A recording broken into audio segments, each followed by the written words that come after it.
Hi everyone. Today I'm going to show you how to tighten up the first purl stitch after a knit stitch when you're working some ribbing.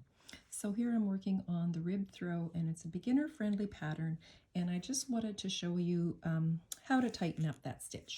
So I'm going to do it two ways. The first way is my preferred method, and I'm going to show you the way that I used to do it. So here I'm working in a 4x4 rib pattern. So I'm knitting 4 stitches and purling 4 stitches. So I'm an English style knitter, so I throw the yarn. And also a habit that we have is sometimes to separate, to pull that apart, and that lengthens that stitch. So let's try not to do that. So we're gonna prepare to purl the next stitch. So insert your needle as you would normally, and this knit stitch has the purl bump in the back here, if you can see. I just like to give it a little tug, and you can see that little knot comes to the front, and then I just hold the tension there, and I just purl as I would normally, and just hold the tension on the second stitch as well, and then just purl the rest as you do normally. And then I'm going to knit 3, and I'm going to show you that again.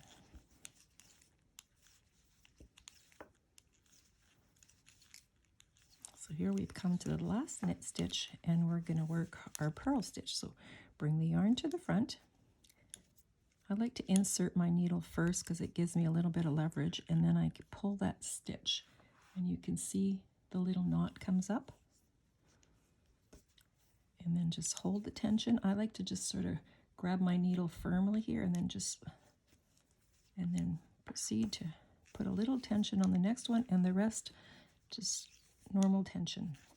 And now I'm going to show you the way that I used to do it, and it also works well, but it's with the first way, there's nothing different to do when you flip your work. I'm working flat, and you just keep working as normal. So this is the second method. So the second way you can do it is, normally when you're purling a stitch, you wrap your yarn, insert your needle, wrap your yarn counterclockwise, and this is where you get a little bit more yarn going around your needle, which causes that stitch to be loose. So instead of wrapping it counterclockwise, wrap it clockwise, so it gives you a little bit less yarn, and then just purl the rest as you would normally, wrapping them counterclockwise. And then I'll show you what to do with that stitch when you turn your work. Okay, so now I've turned my work, and I'm going to work purling and knitting as the pattern says to. And then when I get to that one stitch where I wrap the yarn clockwise instead of counterclockwise, you're going to get to it, and it's going to be twisted. So you're going to have to knit into the back of it to untwist it.